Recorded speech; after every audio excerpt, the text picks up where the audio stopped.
I'd like to call to order the San Rafael City Council meeting of Monday, September 16th, 2019. Ask you to join us in Pledge of Allegiance. I pledge allegiance to the flag of the United States of America and to the republic for which it stands, one nation, under God, indivisible, with liberty and justice for all. Thank you.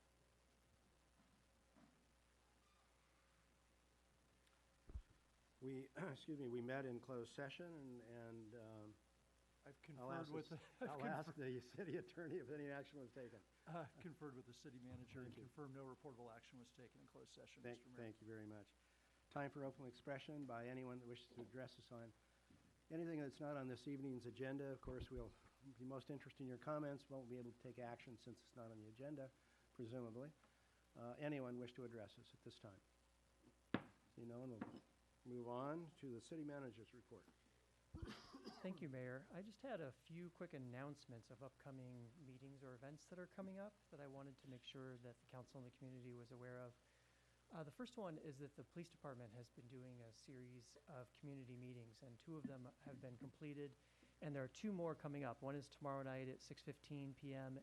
at San Rafael High Library, and the second is Wednesday night this week also at 6:15 at Davidson Middle School Library. And these have been, it's a great opportunity if anyone from our community wants to learn more about what's going on in their police department or wants to contribute how they feel things should be handled, or what are big issues, or what the police might focus on, or that sort of thing. So it's a great opportunity for a dialogue with the chief and the whole command staff of the police department. We also have, I know there's been more and more written recently about the 2020 census coming up, and there's a kind of a kickoff meeting with First 5 Marin, and the County of Marin is doing a forum also this week at 8:30 in the morning on September 19th, that's Thursday, from 8:30 to 10:30 to kind of go over what's happening in Marin, how Marin is making sure that everyone is counted. Also, on this Saturday is Coastal Cleanup, September 21st, and that's from 9 a.m. till noon. And the focus of the event this year for San Rafael is Starkweather Shoreline Park. So we're asking all those who want to volunteer to show up there at 9 a.m. Asking people to bring your own bucket or bag, because we're trying to cut down on waste products generated from the event. And then also Sunday, there's just so much going on this week, I thought I would just focus on these things.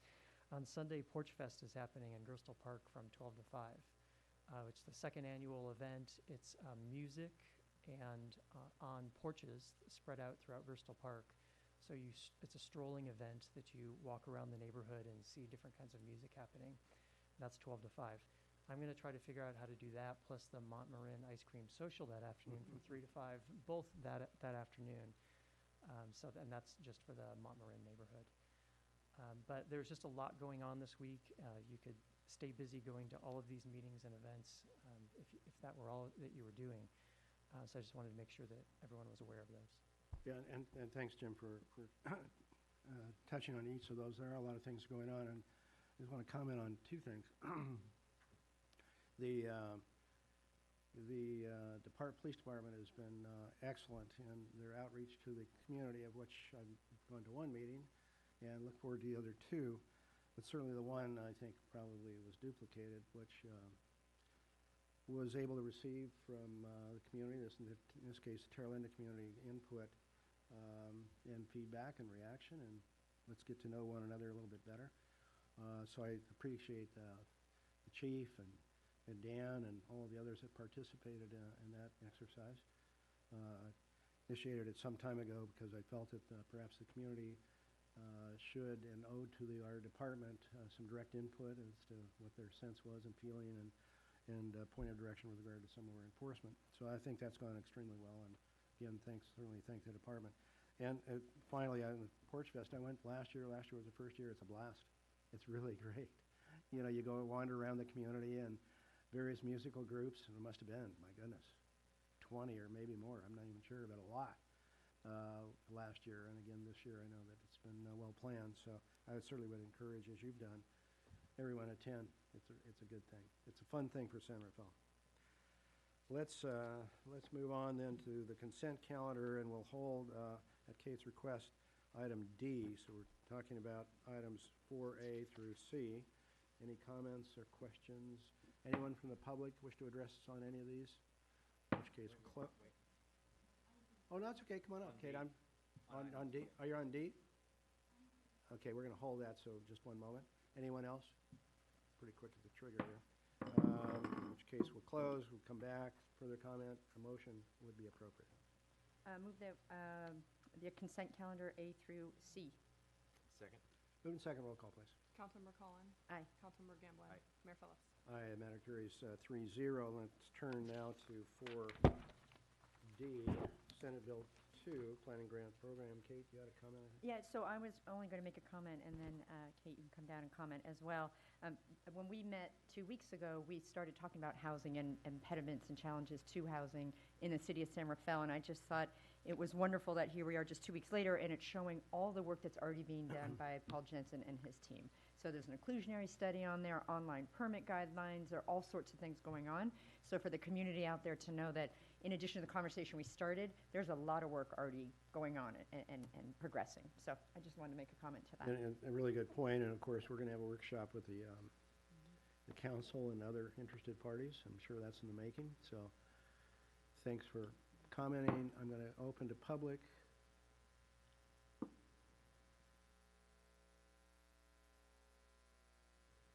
Good evening.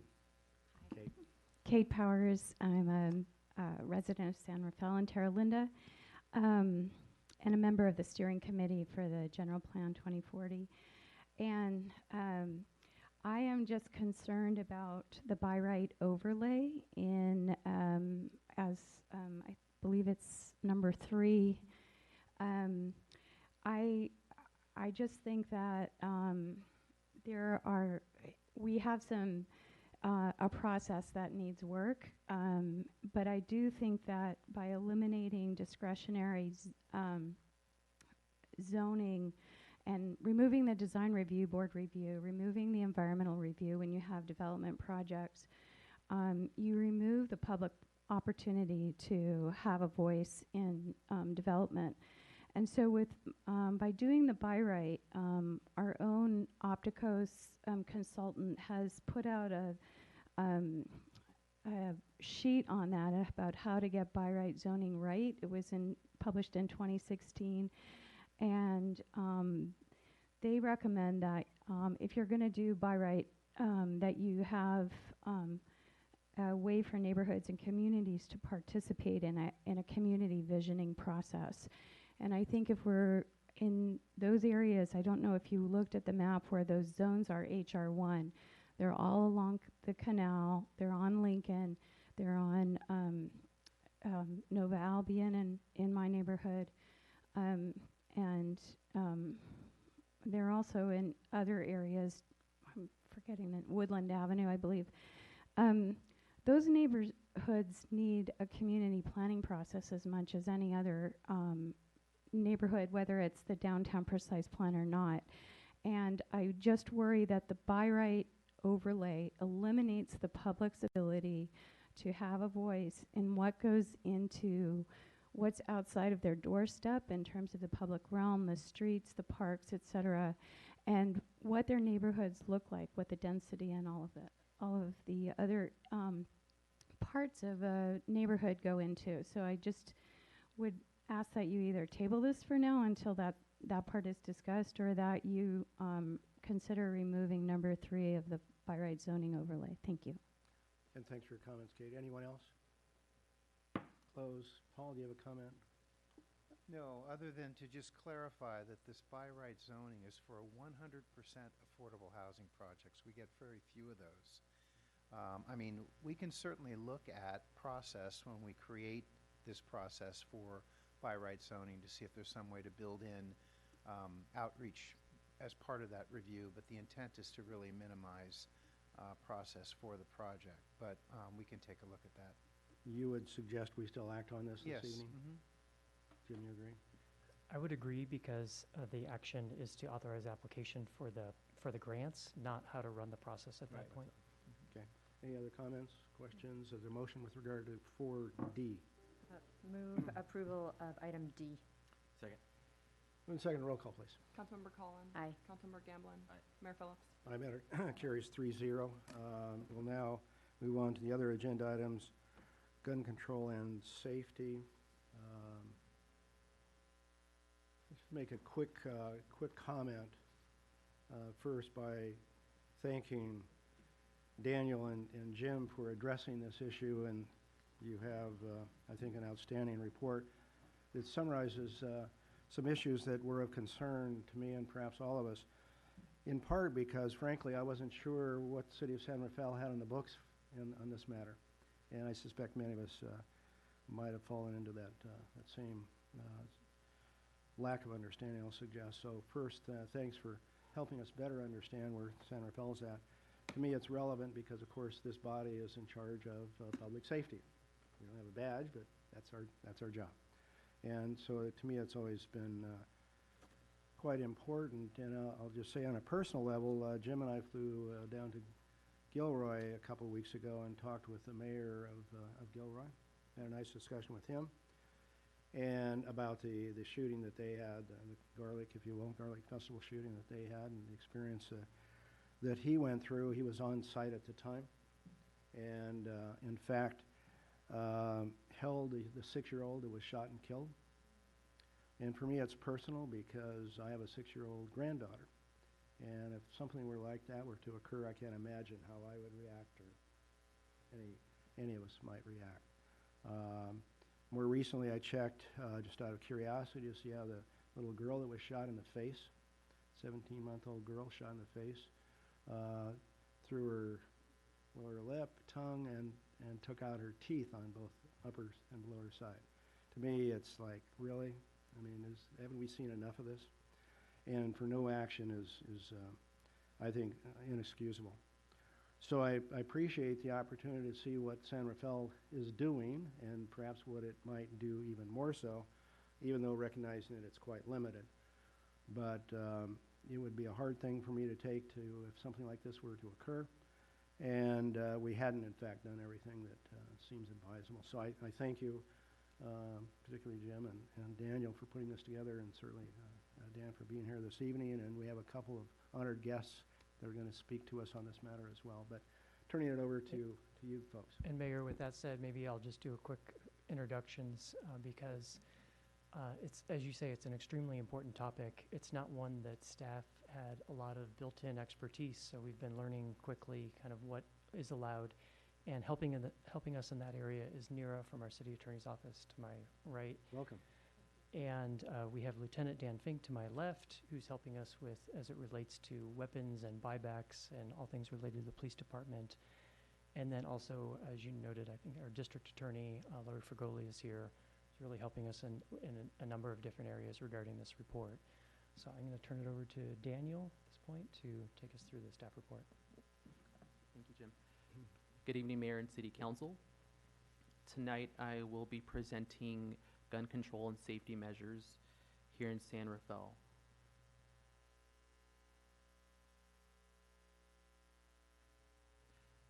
Tonight's presentation will include a brief overview of federal gun laws as well as state gun laws. We'll also take a look at our existing municipal code to see what existing gun control laws we have here in San Rafael. And based on that, we'll take a look at 4 different policy and program options. Local gun regulations that the City Council can consider at a future time, gun buyback program, gun violence restraining order or GVRO or red flag law awareness, and legislative advocacy.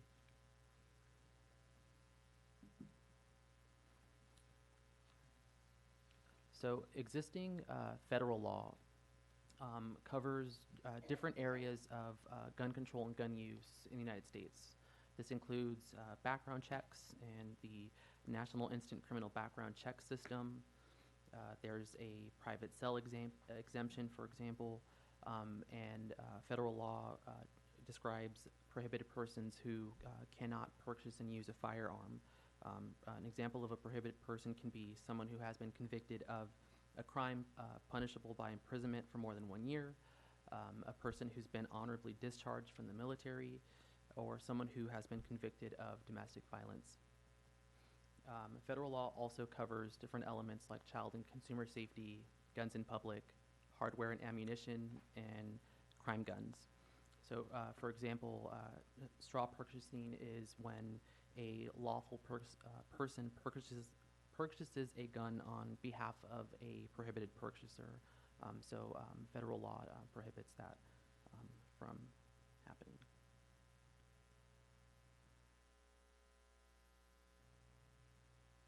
So California has approximately 107 state gun laws, and California is among one of the states with the strictest gun laws. And there are different areas of state gun law, which includes licensing of the purchase, ownership, or possession of a firearm in the home or place of a business, prohibition on the purchase and use of assault weapons, background checks. For example, the California Penal Code requires that the California Department of Justice conduct background checks for purchase of firearms. Waiting period. State law prohibits any licensed firearms dealer from transferring or delivering a firearm to a person within 10 days of an application to purchase the firearm or any amendments or corrections to that application. And possession of large capacity magazines. Back in 2016, the voters approved Proposition 63, which would have prohibited the possession of large capacity magazines. The U.S. District Court in the Southern District of California determined that that prohibition was unconstitutional, and the decision has been stayed and is pending the outcome of the Ninth Circuit Court of Appeal. State law also prohibits the manufacture, distribution, transportation, importation, keeping or offering for sale, giving or lending any 50 BMG rifle without the Department of Justice issued permit. And regarding ammunition regulations, the California Penal Code regulates the sale and transfer of ammunition, persons prohibited from possessing ammunition, minimum age to possess ammunition, ammunition at gun shows, and certain kinds of unreasonably dangerous ammunition. State law also prohibits a person from carrying a loaded, concealed firearm in the public, unless the person has been issued a concealed weapons license. California is a may-issue state, meaning that local law enforcement has the discretion when carrying concealed weapons. So in our municipal code, we do have a handful of local regulations relating to guns. One is the prohibition on the discharge of guns except in the defense of persons or property. We have different gun shop zoning regulations.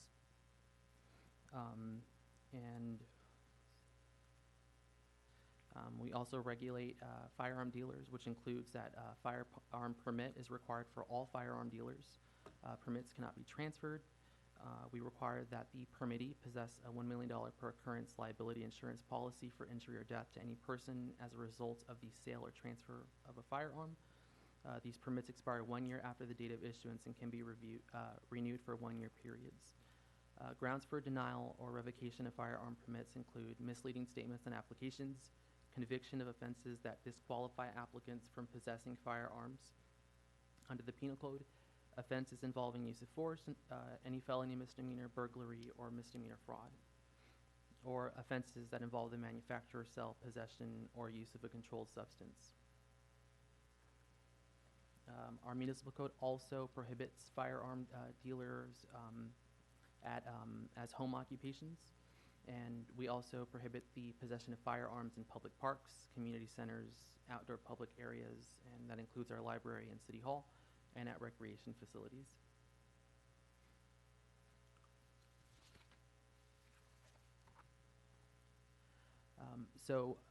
Tonight, with the help of our city attorney's office, we took a look at the existing federal law and state law regarding guns and gun use, and came up with 3 different policy options. So one is the safe storage and site security regulations. So for firearm dealers, this means securing all heating, ventilation, air conditioning openings with metal grating or steel bars, This also means during business hours, securing firearms in a locked case behind the counter with an impenetrable barrier that extends from floor or counter to ceiling, and monitoring premises by video surveillance system with noticing requirements. In the home, this means storing guns in locked containers with locking devices to prevent access by unauthorized users. The second policy option is permit requirements to be a firearms dealer and ammunition dealer. Currently, our municipal code requires firearms dealers to possess firearm permits, but not ammunition vendors. The third is firearms and ammunition dealer zoning regulations. So the city does have some standards to maintain a firearm permit. Some additional standards that we could implement or look at are additional locations for limitations for sensitive uses, and currently the city, our municipal code prohibits firearm dealers from locating within 300 feet of a daycare, church, or school. The city could, for example, add sensitive uses to this list, including bars, parks, community centers, open space, and more. We could look at requiring that all firearm transactions be videotaped. We can require mandatory inspections of firearm dealers and require that firearm dealers report their inventory. In addition to the policy options presented, the city may look at different program options, the first of which is a gun buyback program. Back in 2013 and 2016, the Marin County District Attorney's Office partnered with our local law enforcement agencies and held a series of 5 gun buyback programs in 2013 and 2016 in different locations across the county. Some types of firearms that were collected were long rifles, shotguns, pistols, and semi-automatic handguns. In 2013, 827 firearms were surrendered, and in 2016, 685 firearms were surrendered. It is important to note that residents from different counties, including the County Marin, participated.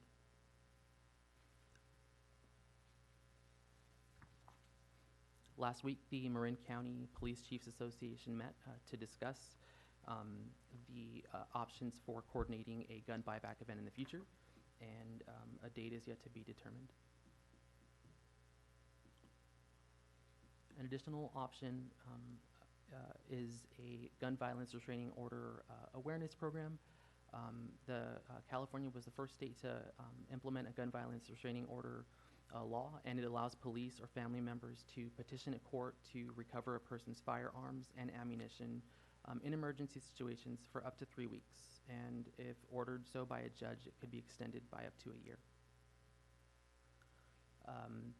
There are different circumstances when a person or a law enforcement agency can petition for a gun violence restraining order, or GVRO, or red flag law. And here are some examples. When a family member or housemate is experiencing a mental health crisis and is expressing thoughts of suicide or death. When someone is withdrawing from friends, family, school, sports, or hobbies. When the behavior of a veteran or relative diagnosed with a mental health disorder causes concern for their safety or the safety of others. Or if a person is threatening violence or harm. The city can take a more active role, or take an active role in gun violence restraining order awareness by working with the District Attorney's Office on community engagement opportunities. This could include hosting public meetings, sharing information on using our communication mediums, or other programs as directed by the City Council. Finally, the City Council can, through our legislative platform, take positions on various federal and state legislation regarding gun control. For example, House Resolution 8, the Bipartisan Background Checks Act of 2019, would require new background check requirements for firearm transfers between private parties, with carefully defined exceptions for gifts to family members, hunting, target shooting, and self-defense. Federal law, for example, already requires licensed gun dealers to conduct background checks on gun purchasers and transferees, but that requirement would extend to private parties.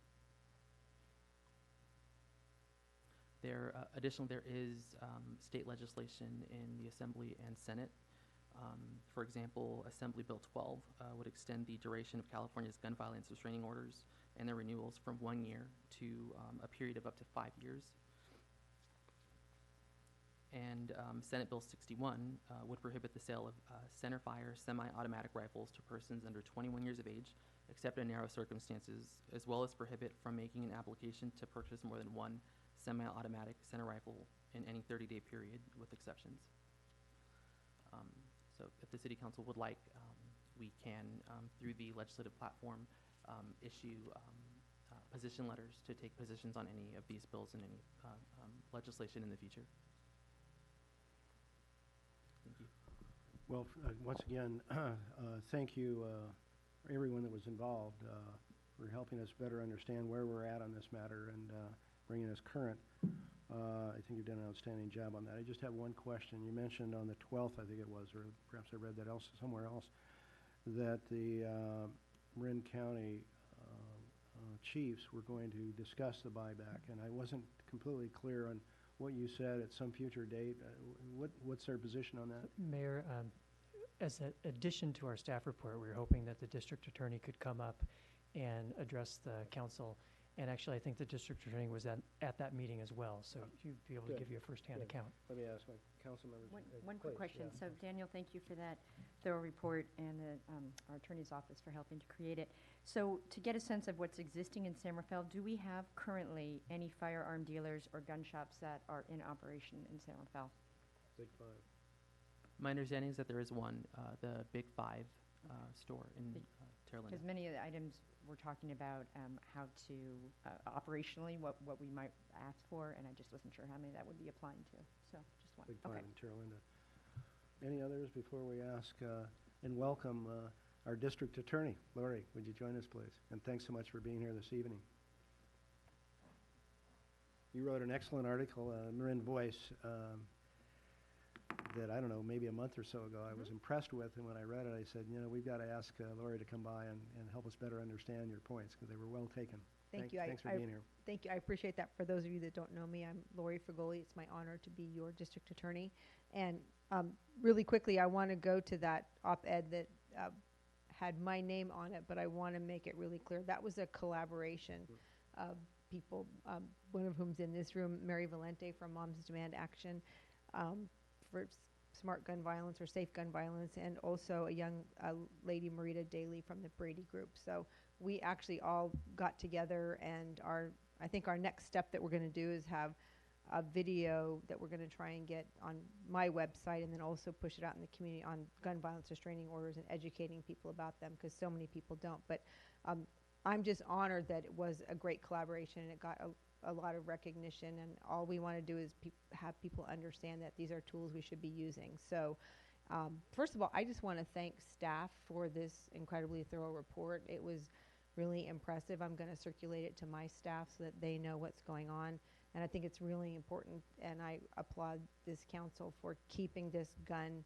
legislation and gun safety at the forefront of your community conversations, because the safety of our community is a priority to my office, and I know to everyone who's here in this room. So thank you for doing that.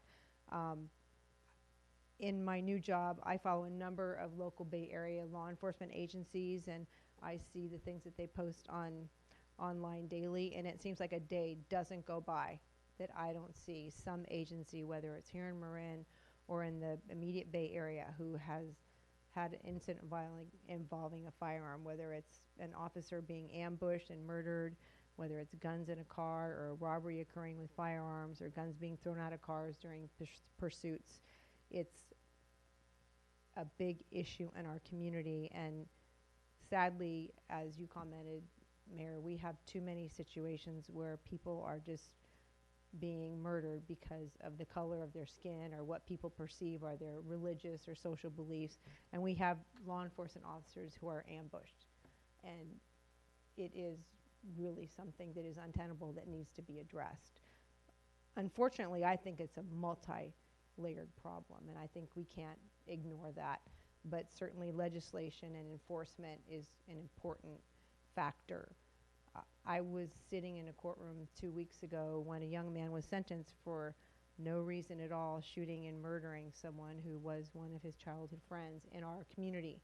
And one of the most compelling things that was brought up by a friend of this young man who had been killed, who left 2 teenage children behind with no father, a gentleman stood up there and said, you know, we have to change our beliefs and how we are raising our youth to think that you can find your manhood with a gun in your hand.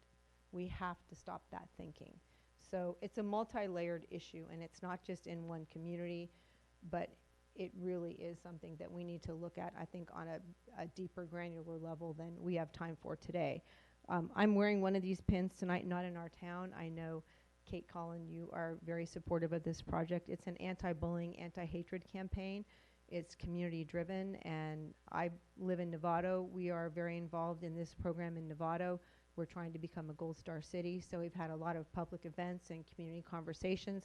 We just brought it to the Civic Center last week, and it was greatly attended, and people appreciated it. We now have department heads who are going to put posters from Not in Our Town in their front lobbies that say, Marin County stands united against hate.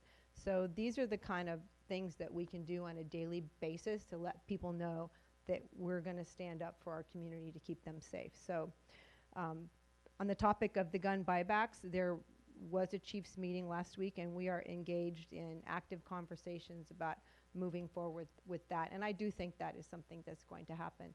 There's a lot of moving pieces, and it takes a lot of coordination to do that, but I do believe there's going to be support for that. And it started, actually, the conversation was started this go-around by your own Chief Bishop, so I thank her for that. On a local level here in Marin County, in January when I took office, I started tracking gun cases. I don't think we have a totally accurate count on cases we've had involving guns, but I can tell you there have been at least 32 cases since January where guns have either been in people's possession, been used in violent crimes, or somebody had possession of them when they shouldn't have. So I'm sure there's more. We're just right now working on upgrading our case management system, so I suspect there's many more than that, and there's other ones that started before this year commenced in January. So we're going to be actively tracking those cases. I think we owe that to our community. The only other thing I would like to talk about that we've done is we have done, well, I'm going to go back one thing, Mayor, when you talked about Gilroy. In my office, we actually have a mass casualty, a specific assignment for one of our victim witness advocates. And I don't know if any of you saw, there was a black Labrador retriever that was shown at some of the Gilroy footage from the news that was a victim witness advocate. They had a service dog there to help victims and witnesses of the crimes to kind of comfort them. And those are dogs that come from Canine Companion. We have one in our office. These dogs are regularly deployed to these shootings to console and assist our victim witness advocates in handling these situations with the victims while law enforcement is out doing their part of the job. So we have a team of victim witness advocates and our investigators who are trained. If the unthinkable should happen, that we are prepared and ready to respond and help law enforcement in that way. So that's something that we do have in place in our office. So now I want to move to the gun violence restraining orders.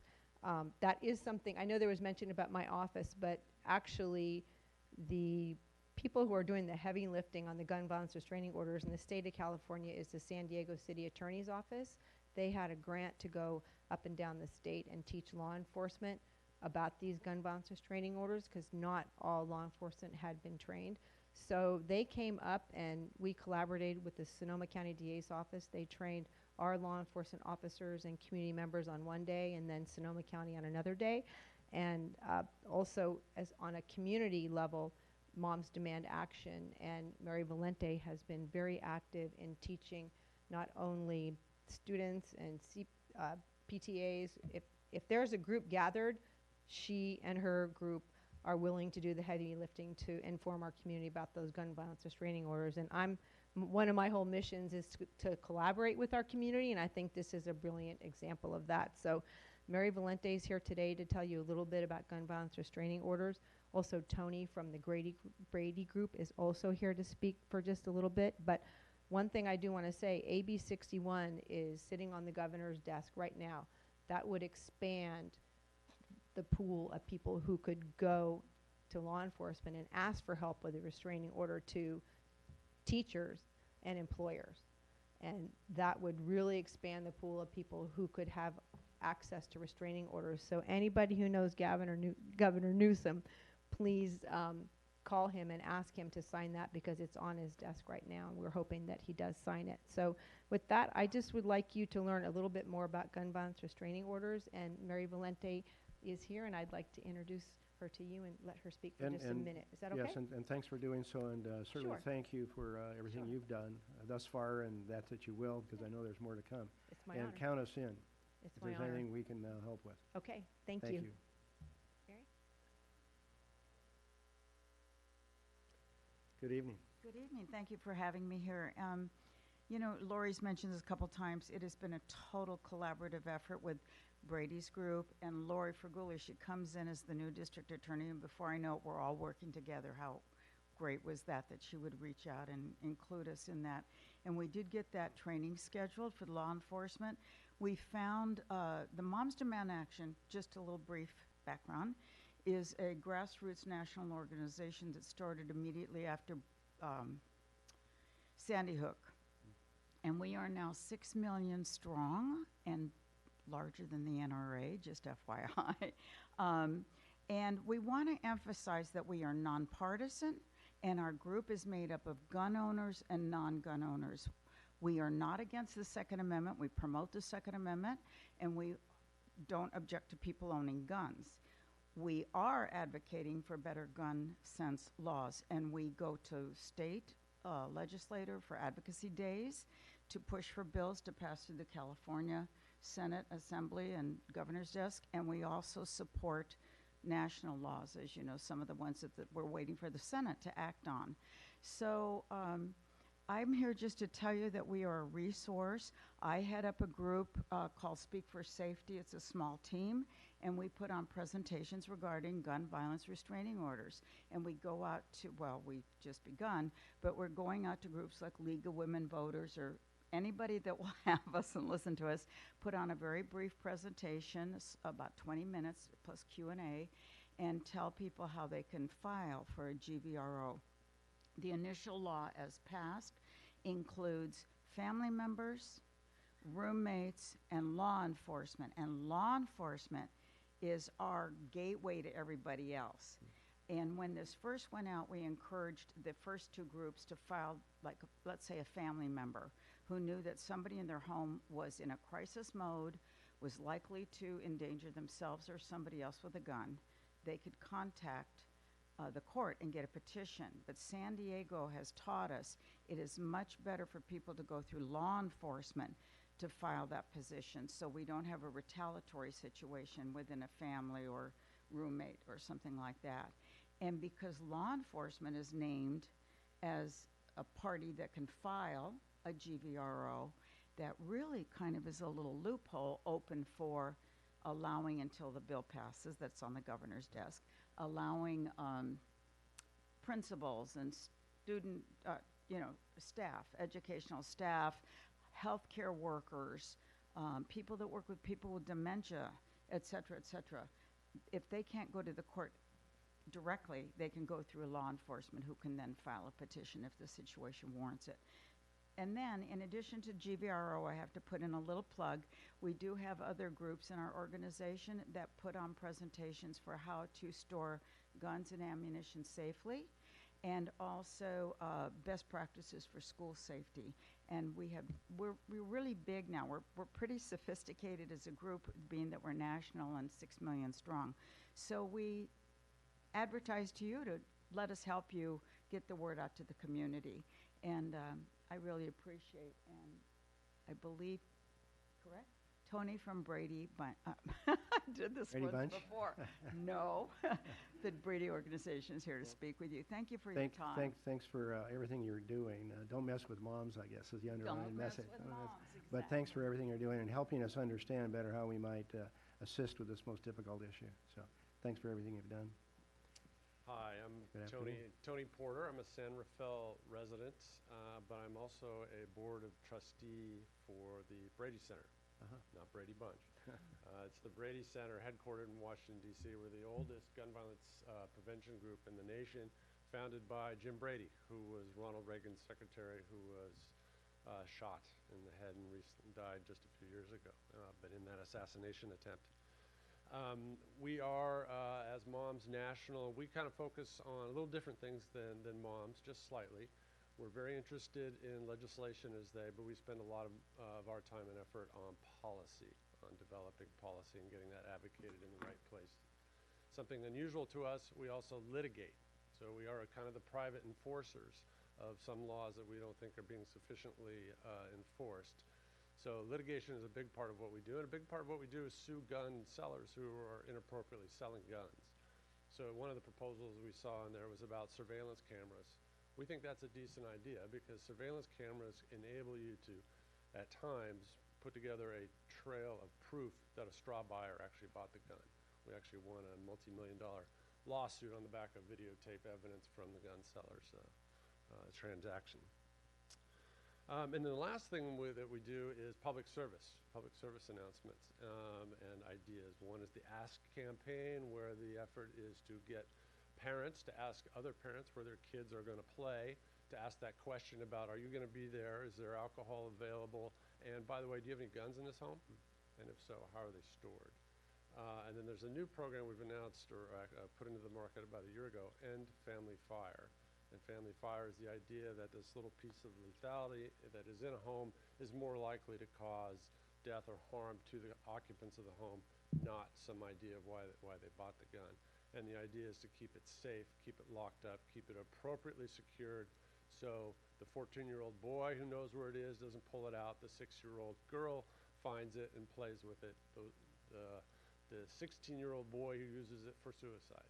So that the guns are not available to people who shouldn't have their availability. So it's called End Family Fire, and it has a multitude of media available. So to the extent that the City Council thinks that besides legislation or other laws or application that they want to get into which I would advocate, the awareness business, we have media available for you. So if you need something for buses, for bus stops, even television, the idea of End Family Fire is available with free media.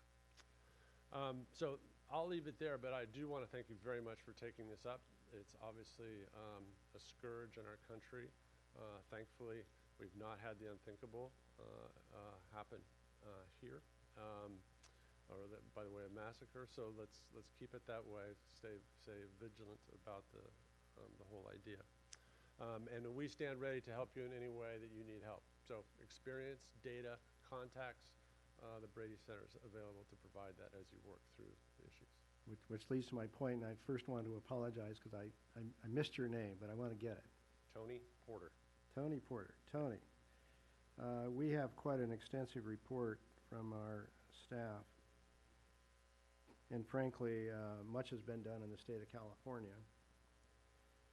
It doesn't leave much for the city of San Rafael. But there may be some things, you mentioned the video, for example. I wasn't sure, to be honest with you, if that was significant or not. So I would be interested, to jump ahead a little bit and then we'll ask for comment, to get together maybe with our chief or designee, city manager, to help us maybe sort out, depending on where these folks want to go tonight, sort out what might be the most effective for the city of San Rafael. If we could call upon you, Tony, that would be much appreciated. Absolutely, and our staff in DC would be available to assist as well. Thank you. Thanks. Thanks much. Comments, questions, John? Sure. I have a few, and I guess for all of our speakers, whoever wants to answer them, please feel free. And I do have a pointed question directly toward our district attorney. You mentioned that you're keeping statistics on violence and crimes that include guns and what we can do to minimize those or do things. So if you were to cast your wand of the existing laws on the books that the law enforcement and your office are able to prosecute, what's missing? We see, 12 or 14 different pending state laws out there on top of the 100 or so that are already on the books, what would make your job easier? And if you were to say, I need this, what is that? Or is everything covered right now, other than maybe the Gun Violence Restraining Act or something like that? What is the main priority that we should be looking at? And are there laws on the books right now that need to be changed, updated? So it's really the question is what are we missing? And because obviously we can't do a lot at the local city level, but we could advocate for these things. So if there's something that you need in your toolbox to make your job easier when it comes specifically to gun laws, what's missing? Lori, if you could, good question. That's a multifaceted question, but unfortunately, there are some unintended consequences with some of the recent legislation or recent history. Everybody hears a lot of complaints about Prop 47 and Prop 57, but honestly, when you go into somebody's house or you steal a gun, there should be increased penalties for that, and those were decreased. Prop 57 has changed when a person's looking at being released from prison. They don't consider those firearm enhancements when they're looking at a person's potential parole date. And so that really minimizes the effects of the gun legislations that were passed, and I think it's time to bring those back. I think also my personal view is we have a lot of felons running around committing crimes with fake firearms, and they do that intentionally because they're not facing enhanced penalties with having a real firearm that can discharge a projectile. So they get these fake guns and run around and use them like they're a real gun, and people are being victimized. You can still be beaten severely with a gun like that, but we have people who know how to skirt the laws because they're committing these crimes. They're only looking at usually a 1-year enhancement instead of 5, 10, 15, and sometimes 25 years if you commit a very serious offense. So I think there's a lot of things, and there is some legislation that's I think going to be put forth by the California District Attorneys Association. I think it's called Take Back California or something similar to that.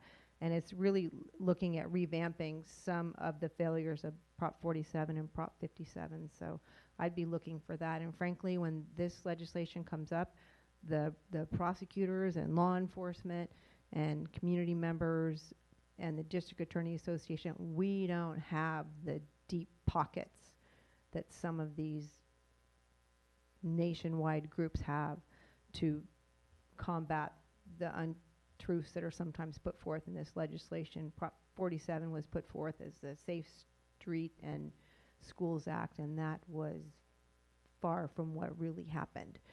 I have parents on a regular basis ask me if they can find a way to keep their children in custody so they can stay sober and maybe save their lives. And that digresses a little bit to drugs, but we can't do that because we have to follow the law. So maybe that's one big piece of legislation to look for in the future. So that's my primary comment. Yeah, okay, thank you. So on a follow-up on that, it's often the talking points on the one side that says California has some of the strictest gun legislation already on the books. That a lot of these crimes that took place in these mass shootings in California, both I think it was San Bernardino, Riverside, and Gilroy, that the laws on the books are already, taking care of those things. So what are we? I guess the question is what are we missing? Are any of the laws on the books or any of these proposed laws would have prevented any of those things from taking place? I mean, are we putting up 12 new laws that aren't really addressing what's causing those transactions or those, mass shootings from taking place? That's beyond my pay grade. That is a really national conversation, and as I said, there's no guarantee of anything, but there is actually documentation that the gun violence restraining orders have in fact saved lives by getting guns out of the hands of people who were considering committing crimes. Sure, and I think that's, and sorry, Yeah. but that No, kind I of moves get me it. to my next question for you. So from a layperson, what is the process from start to finish for a gun violence restraining order? And the second one, how long does that last, and what is the person that the restraining order is taken out against? What's the process for that to take place? It's not a quick answer, but basically, and I appreciate that Moms Demand Action is now collaborating with law enforcement, and that's the first go-to. But usually, like if it was San Rafael, the city attorney would help draft a motion to go to court with documentation of why they believe a person poses a threat to themselves or someone else, and that they have a firearm in their home. There'd be a judge would grant a hearing, and there'd be a court order issued after a hearing to determine whether or not the judge would weigh the person's Second Amendment rights and what's presented as their threat to the community. And if that order is issued, then law enforcement could go take the guns from the house. If the person didn't follow through, didn't give up the guns, then we could get a search warrant for violation of that court order and then obtain the guns that way. That's the brief thing. And how long does that last? What is the person's ability to for redress? Yeah, the to get their the rights first back. order is 10 days. The first order is 10 days, and then it can be up to a year. And there was 3 weeks. So, and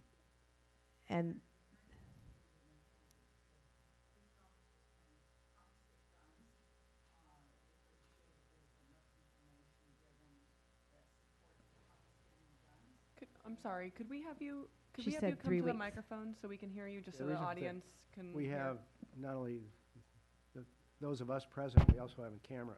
So if you could come up here so others can hear your comments. I don't have my cheat sheet with me. She's my cheat sheet. The gun violence restraining order can be, if a policeman files it or a family member files it, it usually goes into effect within 24 hours. And if the initial information is enough to warrant it. And then the guns are confiscated, and within 3 weeks there has to be a hearing. And that would include the owners of the guns, any witnesses, whether it be family members or anybody that has filed this restraining order. And then within those 21 days, I believe it is, they have to have a hearing.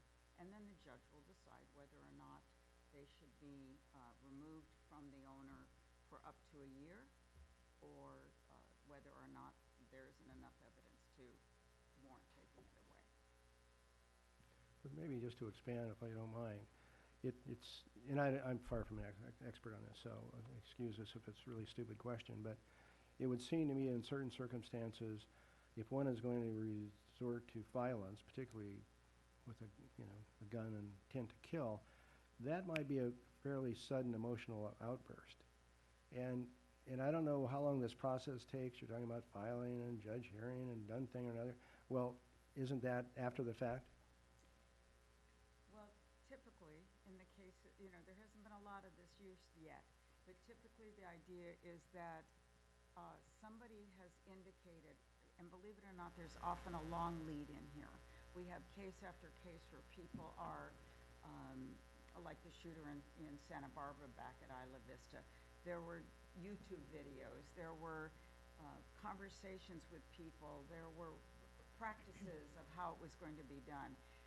Psychiatrists knew, the family knew, but at that point there was no gun violence restraining order, and they called the police, and the police came in, and the person said, oh, I was just mouthing off and I was angry. There was nothing they could do about it. Now, if somebody does something that raises a big red flag, so to speak, if it's enough, the petition can be filed, and within 24 hours, the guns can be confiscated with the idea that within 21 days, that person will have a hearing.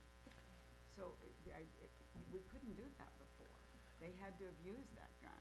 So if I have this emotional whatever, and I go to, and somebody has a discussion with Dan saying, something could happen, he could intervene within 24 hours and Yes. take the gun. Well, and if everything goes smoothly, now that the law enforcement is trained, now that I hope our judges are trained, what was happening previously, this law's been on the books for 3 years to do something like that, right? 3 years, but nobody knew about it. I mean, it's just amazing how it Right. just sort of got passed and then forgotten. And so people would be called and nobody knew about it. So Right. now there's been training extensively in Marin County, Sonoma County, and the idea is, you know, it's a sudden situation, somebody's alerted, there's reason enough for the situation to be looked at, and we remove guns temporarily. The idea is a temporary removal Right. until a Right. determination can be made. Okay.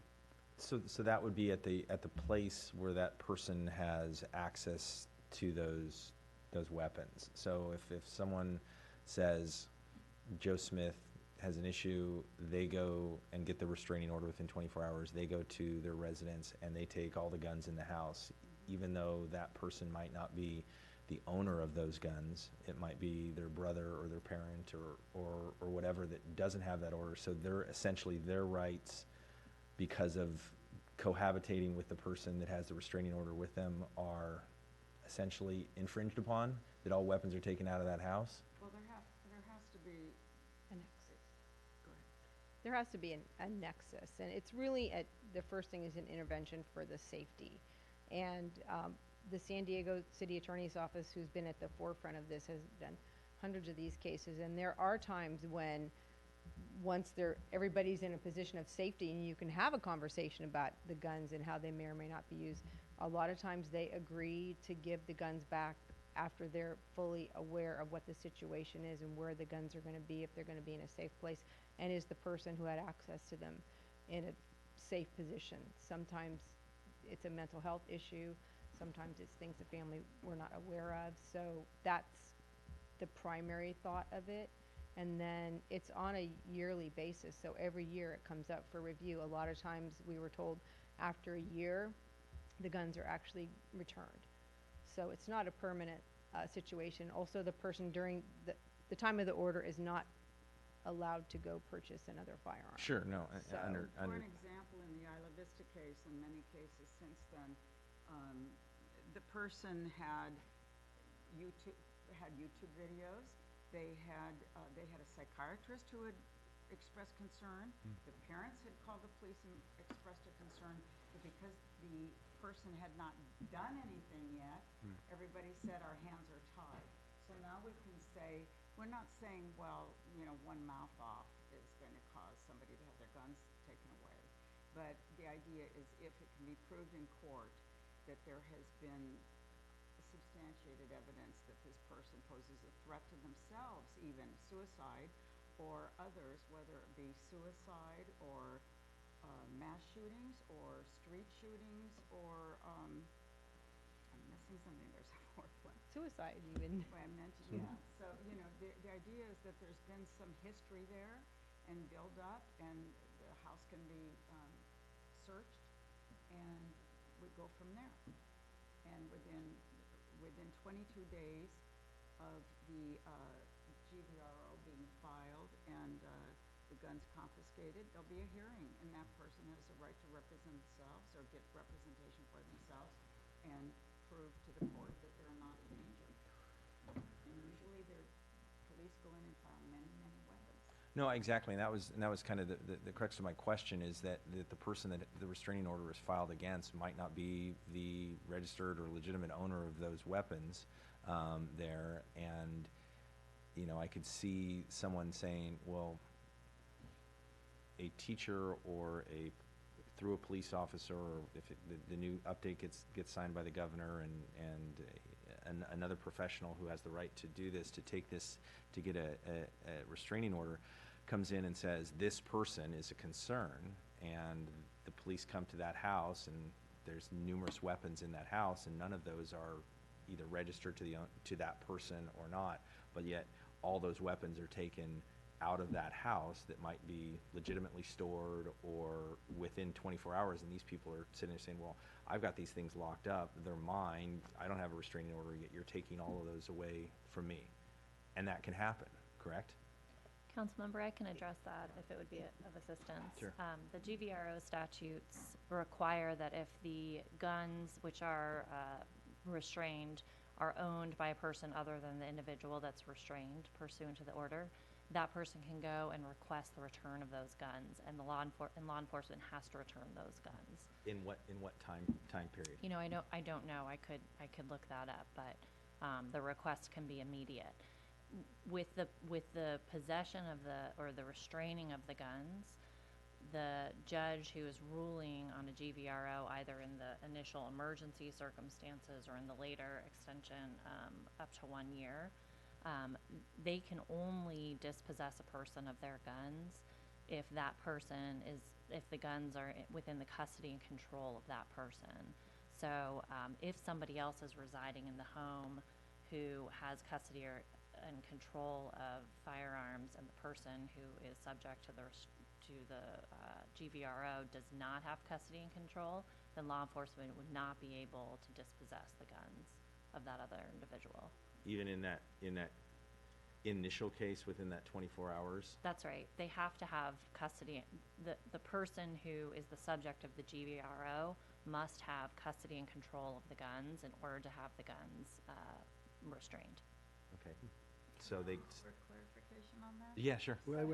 I just want to interject. This is great, but Right. Oh, yeah, we're yeah. getting Okay. kind No, I of mean, into the I mean, weeds on this it's- thing. The and deal is you it's- can I'm not sure jointly that's where we possess need and to be. control. Right, it's, things I and- mean, the question is, it goes back to the original thing, is that what can we do in the city? I mean, because I believe that's why and so when I'm looking at these things that are happening, that could happen in our city with these specific Well- rules, what do we want to be, as a council, advocating for? And I want to understand Right. those pieces and what that means on Here's both where I'm sides. going with this, just so you know, and maybe that'll hopefully answer the question. There's a lot here that's been presented to us. I suspect that we would want to confer with Tony and several others, let's say, certainly Lori, to come back then to council with specific recommendation as to what makes sense. Does video make sense or not? I don't know, sitting here, but it's certainly out of respect for you, it carries more weight than when I first read it. So I think that we need to go back, and I would ask for one of the two of you, or if you don't wish, then Andrew and Maribeth, to sit down with Jim and several others and kind of go through this thing. Yeah, This is a I'd report, be- so we now have a better sense. Yeah, no, I'd be happy to, and if it's okay with you, I just have one Yeah, other please do. question Sure, on please. the different topic, it's basically on the buybacks, Yeah. because it seems that one's more readily available to us. And my question is that I've heard a lot about these buybacks, and that the weapons that they're getting off the street, while it's good to get weapons that aren't used off the street, are there any statistics that say that the weapons that are used in these cases, either in mass shootings or just in gang violence or whatever it is, or just regular domestic violence, that these guns that are being bought back are preventing any? Because I've heard the thing is the cities and the counties are spending money, they're getting guns off the street, but those really aren't the guns that are doing anything, that people are turning in their grandfather's 1941 Luger that they got when he came back from the war, or they're getting the side-by-side shotgun that was passed down that they just don't hunt with, but it was given to them as an inheritance. Right. So, and these guns aren't being used in the commissions of crimes. They're just sitting around the house and says, hey, someone's going to pay me $50 for this shotgun, so I'm going to go ahead and do that. Is it a good use of resource? And if people want to get rid of their guns, do we have, as the second part of this question, I think Mary Beth brought it up when I was talking to her at one point, do we have a marketing budget to say, hey, if you got a gun lying around your house, just turn it into us? Do we need to entice people with monetary things for them to get rid of a gun in their house? Or do we even do that? Do we say, hey, police department, can I turn in a gun to you today? Do you have a way to handle that? And do we advertise that we'll take any guns that people don't want, Right. lying around in their house? I think you can go for that. I think people that show up don't have to take the money. I'm sure there are people. I know the former DA turned in his guns. I'm quite sure he didn't take any money for it. Before I just go back really quickly to the gun violence restraining orders, that's actually a civil procedure and a civil court. And so that's, my office only does criminal cases for the most part. So that's why we really need the help of the city attorneys from every single city in this county, and our county council to be aware and trained on the ins and outs of it. We help guide victims and witnesses to the right city attorney, but it's a civil proceeding. And I think it's really important to not overlook the judicial review that occurs in these cases. So it's not just some knee-jerk reaction of police officers running in and stealing people's guns. It's a thoughtful process, and law enforcement has to have all the information, and a city attorney too. They're not going to go to court if they don't really believe that there's merit in the motion. So, and again, it's initially an intervention, and I beg to differ with you about guns, unused guns sitting around people's homes. I've been a prosecutor 29 years. One of the most frightening cases I ever handled was a young man who was a career criminal. He was, I think, 35 when he started committing most of his crimes. He'd been shot at least twice in robberies prior to committing some crimes in Marin. He was committing residential burglaries on Christmas Tree Hill and set off an alarm, and a police detective went up to respond to the alarm, and this is at least 15 years ago now, but I still remember it because that gentleman, police officers tried to stop him in Corte Madera, and it was an undercover police detective who pulled up behind him. He knew she was behind him. What he didn't know is there was a motorcycle officer behind her, and he turned down a dead-end street that also went to an open space trail, which is frequently used by people, and she pulled up behind him. When he stopped abruptly, he got out of the car and had his gun right at her head through the windshield, and but for that motorcycle officer who screamed at him to stop or he was going to kill him, she wouldn't be here. And he abandoned the car. There were 5 stolen guns, at least three of them from Marin. One of them had been stolen from a gentleman's garage in the East Bay after he went to a range and cleaned his gun in the garage and left it there in a bag. And 3 passports were stolen from victims in Marin County, residential burglaries. So those guns are guns that maybe that person might have liked to take and sell at a gun buyback, or maybe not. Certainly they could have been safely stored, but they weren't. When this gentleman fled, he fled to Canada.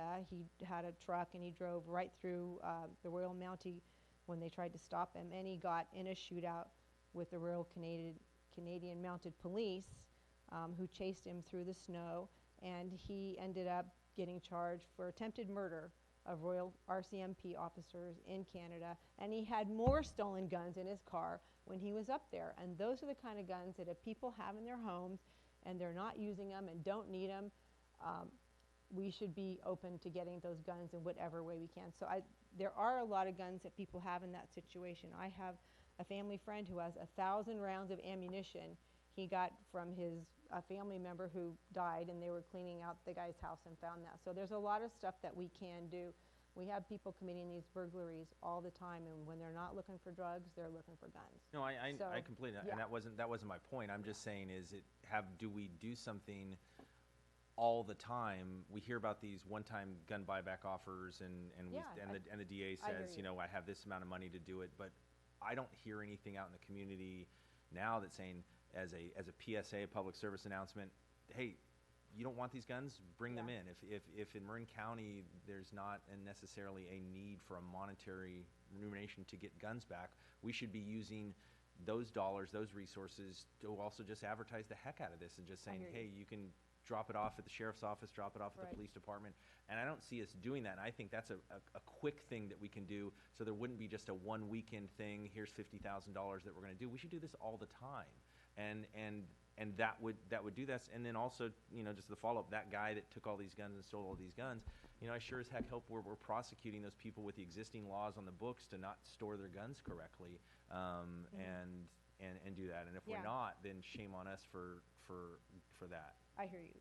The other thing is, it's not quite as easy to walk into a police department with, say, a prescription that you don't want anymore, as opposed to a gun. That would be something that law enforcement would want to know. If you're going to come see them Sure. with a gun, they would need to know that. And I think staffing-wise, that would be really something that would have to be worked out with law enforcement. But it is a good idea, but I think there has to be some real structure for the safety of the person with the gun and also law enforcement. So, And I just have, if I could, a quick comment on that, and then I want to open to the public, and then we should move on. In our staff report, it talks about 2016, wherein 63 firearms were returned at no cost to the county in this case. So first thing, some would come back. John raises a good point. In fact, we've discussed it very briefly. As a practical matter, it's not the double-barrel shotgun you're going to... Yeah. But it may be in many cases, how many I don't know, but in many cases where the firearm might be used for suicide or family Right. member. I mean, most of the murders we see are of that category rather than mass shooting. But the second thing is, with regard to the AR-15, which we hear so much about with regard to mass shootings, you talked, or Jim, one of the two of you, I thought had a good point, which was instead of $50 for every gun and we get nothing, to John's point, maybe we should make it, this is an arbitrary number, but let's say $1,000 for AR-15s. I agree. You know, I think that's, make it a high dollar item. right? Because nobody's honestly. going to turn in an AR-15 for $50. Right, You know, exactly. if that's the real issue, which it may be in mass shootings, certainly it is. Well, it is, maybe and there's then another the approach. extended magazines too, so.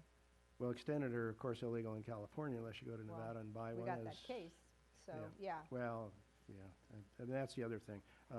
John raises a good point with regard to what can we do. Frankly, I'm looking for things we can do, so I'm not negative Right. on the few that we can, but it's Congress and specifically the Senate's got to get off the dime. Right. That's where real things are going to happen. Frankly, we can get all exercised, and I have, but real accomplishments have to come out of Washington. In fact, I had a discussion with Mike McGuire today about that. No, he's not He's wonderful. federal, but nevertheless, a chat because we had the opportunity. So anyway, thank you once again. Let me open to public with regard to this item, and then we'll come back and move on. Anyone from the public wish to address us on this item? Anyone else? Tony, you've already been asked. Anyone else? Close, come back. It seems to me, and you help me out here, Jim and whomever, you've done an excellent job, Daniel, of preparing this report. Rather than saying thank you very much, we accept the report, da-da-da, I'd like to go back through it. Now we have a better understanding, collectively have a better understanding. And with John's help, why don't we sit down and with Tony and others, let's say, and go through and come back with a recommendation of the council as a whole as to what we think might be most effective for San Rafael. Does that work for you? Okay. Is that okay with you? In which case, a motion with regard to this item. Actually, I have a few comments Oh, before sure, we of get to course. that. And thank you, Lori, for coming and speaking to us, because it really rounded out our understanding of this. As you said, multi-layer issue with many facets, and I think that's really what the mayor's getting at. It's not like one decision or one solution is going to address all of this. I'm always happy to serve on the committee, too. It sounds like you have the two of you, but however you want to do that. You all are Yeah, all great. and having the Brady Group and Moms Demand Action as part of that, because you do have the expertise that we don't. We all have the same desire, but we don't have the expertise up here that you have. Fully support the gun buyback program. I'm happy to go out and solicit funds on behalf of that and help make it happen. I think people are desperate to help out, and they feel helpless in the face of this huge crisis. So I think I'd be happy to help make that happen. So let me know when you get that date. And then the one thing that we didn't talk much about, but whoever you're reconvening, is really the advocacy a part of it. As policymakers, we have this platform for advocacy. And a very quick search, and I'm sure Moms knows even more about this, everytown.org has a whole Mayors Against Illegal Guns. That's something you can sign, that's something you can be a part of. And then the United States Conference of Mayors have made it one of their key issues. So again, they're saying sign on, start having the conversation. So yes, the conversation is here within these walls tonight, but then how do we go out to the other towns in Marin? And then how do we go out to the other counties? So there is an advocacy piece and a momentum piece, to your point, that when it gets up to the feds will start to hear it. So I really want us to embrace that. That was one part that wasn't in the report, and that is a tool that we have at our disposal. And the awareness component that John mentioned can be a part of that. It's easy to get stuff out on social media. It doesn't cost a dime. So really, thank you for coming down and talking to us, and thank you, Mayor, for putting this important discussion in front of us. And thanks for your points. And with that, I'm happy that to make a motion to accept the report. Second? Move the second, roll call, please. Councilmember Collin. Aye. Councilmember Gamblin. Aye. Mayor Phillips. Aye, matter carries 3-0. Thanks once again, and Jim, if you would orchestrate the follow-up meeting. Thank you.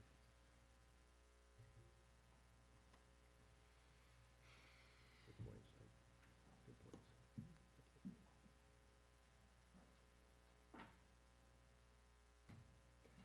Well, good evening. What are we going to talk about now? Smart. Oh, God, I think I'll excuse myself. Yeah. Did you have to recuse yourself? I might. Thank you, Mayor, for introducing the topic. Bill Guerra with Public Works Council. This is a hopefully brief update on where we are with SMART. We have several things happening, obviously, train horns being one of them, and so we thought it would be appropriate to get up here and let people know what's happening with SMART itself, a little bit about the quiet zone and what's happening with that, including Jacoby Crossing, which is a unique crossing that's on its own track, so to speak, and an update on the MUP as well.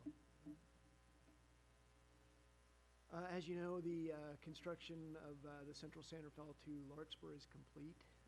SMART is actively testing their signals and other infrastructure, mostly in the middle of the night over the weekends right now, but they are testing, and they have end dates shown in their websites that we're tracking, showing that the last overnight testing will probably occur on the 28th of September, if not the 27th. After that is done, they'll start actually testing revenue service, which is to say they'll start running their trains all the way to Larkspur without passengers. Some people think that they should fill them with dummies because they'll make the point that no one's riding to Larkspur, but in fact they're going to test their simulated service, so they'll start running through Central Sanderfell during the day. And then revenue service is anticipated to begin sometime before the end of 2019. Sanderfell has notified the FRA and the CPUC of our desire to of our intent to establish a quiet zone from Central Sanderfell to Anderson Drive. We put that forward on June 22nd. There was a 60-day comment period. We received several advisory comments, one of which was from SMART requesting that Sanderfell not start the quiet zone until very close or at the point of revenue service. They want to continue to sound the horn as they test the train even through the simulations. So they've asked us to consider that. We have the FRA and CPUC are going to do an evaluation of all the crossings on September 19th. Assuming that passes, that means the signalization is in place to establish a quiet zone. Sanderfell would have to give SMART 30 days notification in order to make that happen. I neglected to mention that David McCrossan, our consultant on the quiet zone, is here with me tonight as well. As I said, the train horn will continue to sound during testing. Once the testing is completed and the crossings are approved, we can request a quiet zone with 30 days notice. SMART must comply with the request, and just as a reminder, at the initial operating segment, we timed it so that the quiet zone came into place right about the time that revenue service was starting. Jacoby Street is unique. It is a private crossing. There's a whole bunch of rules associated with the quiet zone. Most importantly, it can't end at a private crossing. So we are in the process of converting Jacoby Street to a public crossing. It was owned by Golden Gate Transit. It's now been bought by SMART, so it's transferred hands to SMART. And they've made the improvements that are necessary to make it a public crossing. So we're in a position now to go forward with this as a public crossing. We have filed with the CPUC to make this a public crossing. It requires, a public crossing is required to have a public entity as an owner. In this case, that's SMART. Earlier tonight, you passed a license agreement which allows us to maintain the crossing, and so we are then the jurisdiction that has maintenance responsibility for the roads in the city. So between those two things, the license agreement for us and SMART having ownership, we should be able to get a public crossing here at Jacoby. The application was accepted by them on September 5th. We don't anticipate a public hearing, so if there is no public hearing, the end date that they've given us for a final approval, there's a recommended approval in January, but a final approval of the public crossing in March. If that happens, then we would have to have a 60-day comment period. We'd have to declare our intent, have a 60-day comment period, and give SMART 30 days notification in order to move forward with a quiet zone. And Jacoby Street would be its own quiet zone, a single crossing quiet zone. So this won't impact the crossing, the quiet zone from Central Sanderfell to Anderson, just as that new quiet zone won't affect the quiet zone that's in place today. So we'll effectively have one large quiet zone, a small one in central San Rafael, and a single crossing quiet zone at Jacoby Street, which will complete the quiet zone through San Rafael and through Marin County, Franklin. An update on the MUP. The mayor was there for the dedication on July 16th. That's 2/3 of the pathway. We have 90% complete design for the multi-use path. We can finish that anytime we want to, but we've identified some VE items that we want to take advantage of. So we're going to incorporate those into the project and then be in a position to go to bid in January. That means we'll have bids in hand, be able to award a project probably sometime in the spring. As you probably remember, we can't do construction in the creek until June to October. So there's work that we can do on the sort of areas near Staples and more towards central San Rafael. But the creek work will happen in June through October. The engineer's estimate for that project is $2.9 million. We have $1.2 million today. In hand with the urban greening grant. We also have identified several opportunities that TAM is considering to grant another $1 million. There's some contingency left over in the existing phase 1 path that we should be able to use for this one. But we will have a balance that we're still trying to come up with. So we're working on that. Again, there's some value engineering opportunities to try to bring the number down a little bit, and we still have a little bit to find, but we're looking good in terms of identifying the bulk of the funds needed for this project. And that is my update. So I just want to be clear on Jacoby, and if all goes according to your schedule, does that mean we won't have quiet zone in Jacoby until June of next year? Roughly, yes, that's correct. Everything, okay. And just a note, Mayor, the train obviously will be operating during normal operating hours, so it would be somewhere around 6 a.m. Right. to 9:30 at the latest going through, but the train horn will sound at that location. And with regard to the testing, I wrote down September 19th. Now, that's just a few days from now. Yeah. And I know there was no test Saturday night. So is that 19th still a good date? So the 19th is the FRA and CPUC are going to come and inspect the Right. signals. So So they're gonna go through each crossing, make sure that all the equipment that was committed is in place. Is that just the equipment, or is that the train? It's actually, David might be able to answer that. Yeah, go ahead. Yeah, thank you, David. And then finally, while he's getting positioned, no guarantee, but frankly, I've had some discussions about SMART with that shortfall, assuming things go well in March. We'll see. Well, you have your other secret source. What's that? You have your other secret source also. Yeah. We're not on tape, are we? Oh, my God. David, how are you tonight? Good, thank you, Mayor Phillips and members of the City Council. So again, just to introduce myself, David McCrossan, consultant who's been supporting the City and Public Works with this effort and with the prior effort to establish the quiet zone in the initial operating segment through 4th Street in downtown San Rafael. So I think the question was the 19th, and how does that tie into the testing of the other kind of elements of the Because I know system?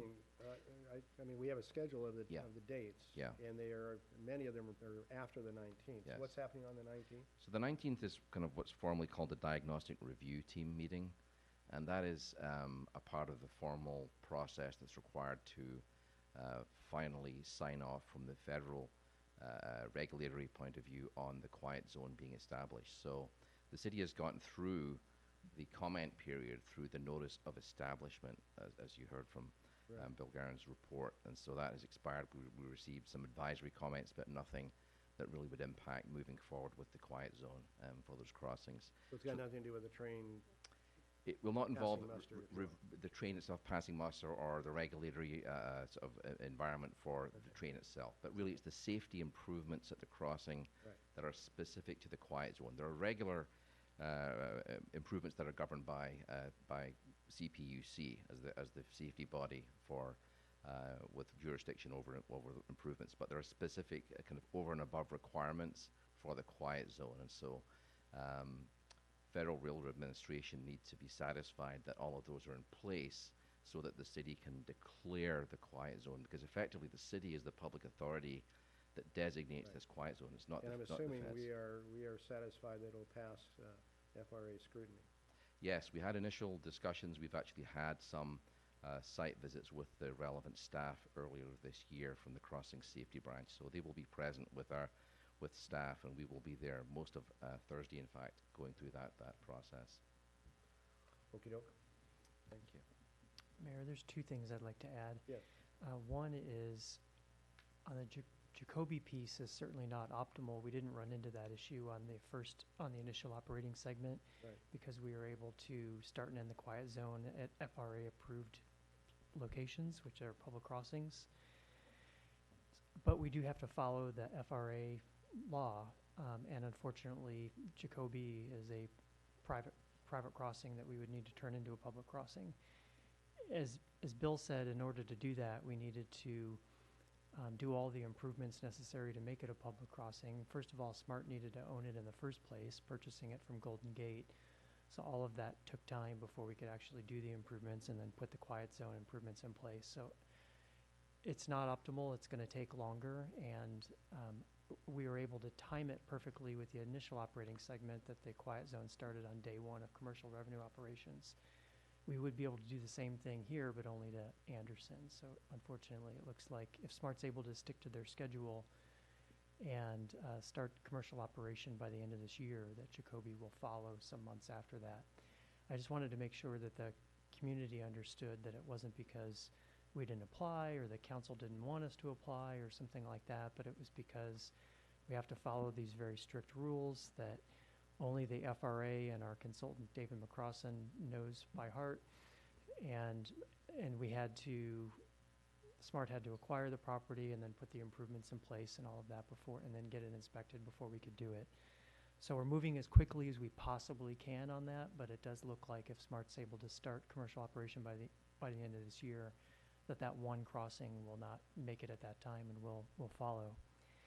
The other thing I wanted to do is just check with the council, because I've been operating under the assumption that the direction that you gave to staff with the initial operating segment, which was do everything you can to start the quiet zone with the beginning of commercial operation, is the same. Because from Second to Anderson, as the Public Works Director noted, we're through our comment period, and once we get through this last inspection, we would be able to establish it with 30 days notice. But it's during a testing period, and the logic that the council used last time is that FRA doesn't allow or FRA requires the train horn to be blown during testing.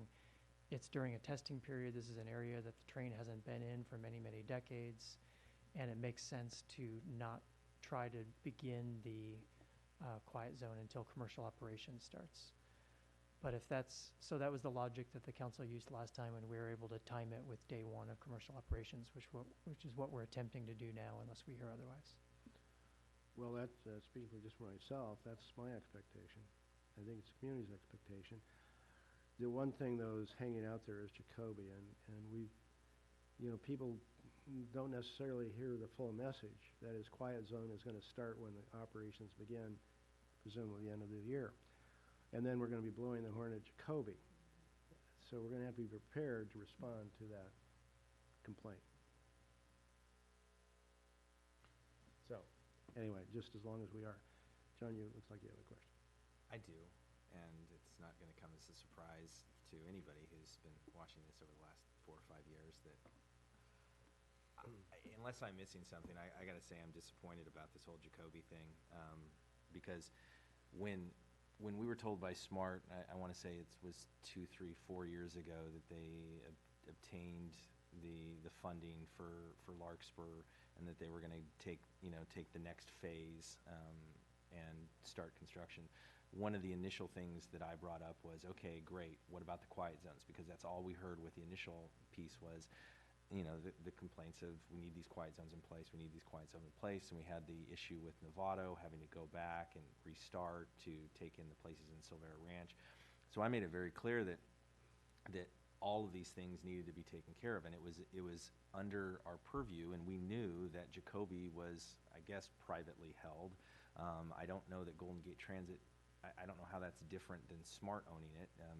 Golden Gate Transit, I think, is a public agency as well, so why SMART had to buy it from them to make it then a publicly held agency to be able to turn it into a public piece if Golden Gate owned it prior.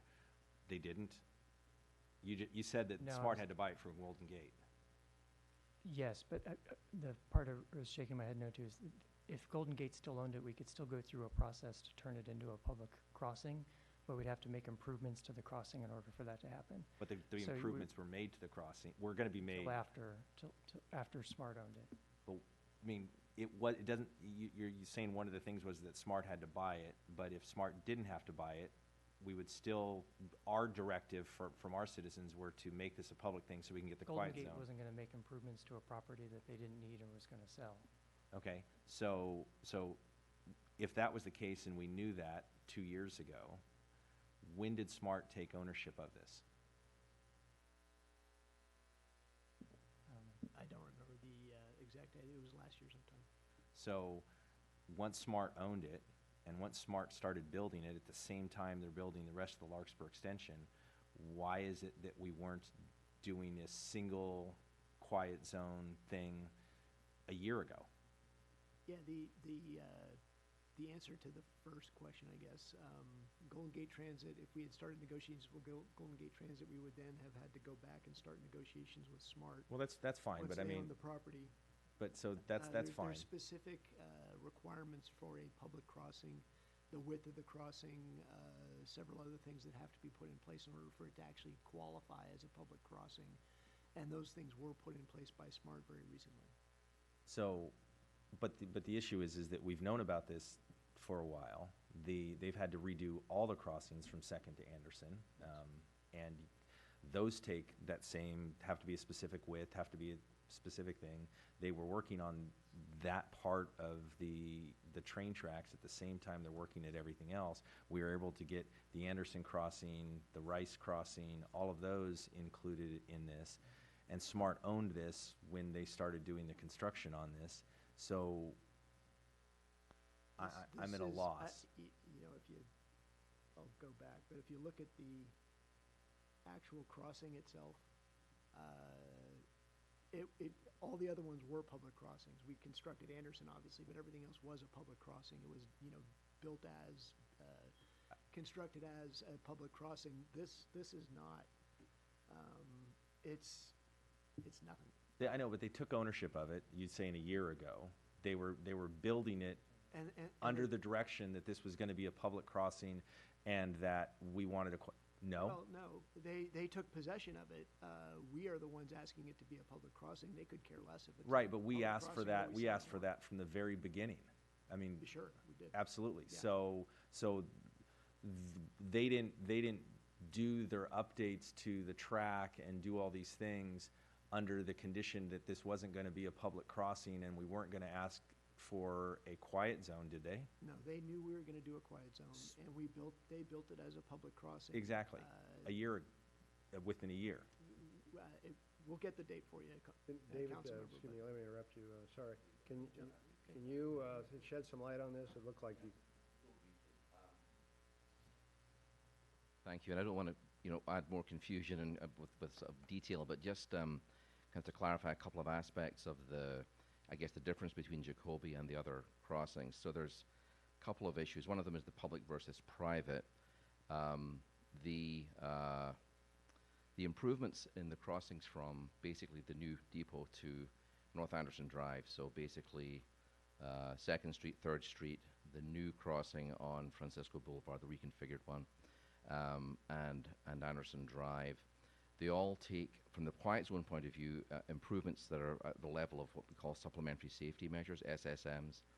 So what that means is, in theory, and we'll see, we'll hopefully have this confirmed on Thursday with FRA and CPUC staff, that will be what's called an A1 filing. So effectively it's kind of a deemed consent situation, as opposed to Jacoby, which does not have full SSM improvements, the kind of things that would involve quad gates, and the kind of improvements that you see on major traffic thoroughfares. So Jacoby's a very low traffic location.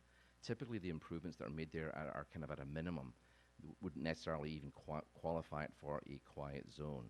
So the filing for kind of a blended quiet zone that included crossings that I'm getting into a lot of detail, but had full supplementary safety measures, plus the Jacoby crossing, potentially is more complex. It's not the reason for the timing, but it's potentially more complex because the threshold of risk that the zone would have to comply with would include all of those improvements from the first 4 crossings plus Jacoby.